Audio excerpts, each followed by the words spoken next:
గారు గెలిచిన తర్వాత ఏపీలో ఎక్కువ చర్చ నడిచేది వినిపించేది పవన్ కళ్యాణ్ గారి మీద ట్రోలింగ్ ఎక్కువ అవుతుంది. సో దాని మీద మీ అభిప్రాయం అంటే? పవన్ కళ్యాణ్ గారికి ఆయనకి అసలు పోలికే లేదు. ఓకే. పవన్ కళ్యాణ్ గారు ఆయన వెళ్ళాలనుకుంటే ఎప్పుడో క్యాస్ట్ పరంగా వెళ్ళుదురు ఆయన. అలాగే అనలేదు. ఆ ఆలోచన వేరైంది. ఓకే.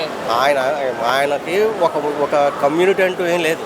ఒక సనాతనం అంటున్నాడు, అందరికీ విద్య అంటున్నాడు. అలాగనుకుంటే కొండ ప్రాంతాల్లోకి వెళ్ళి ఆయన ఎన్ని మౌలిక సదుపాయాలు చేశాడు.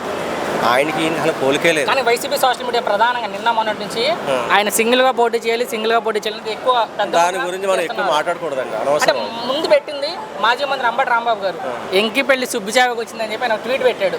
అది నేను చూడలేదు కానీ పవన్ గారితో కంపేర్ చేశారు ఆయన. అసలు ఆయనకి ఆ స్టేట్కి మన స్టేట్కి అసలు ఆ పాలిటిక్స్కి సంబంధం ఉండదు. అసలు అక్కడ పాలిటిక్స్ వేరు, ఇక్కడ పాలిటిక్స్ వేరు. ఓకే.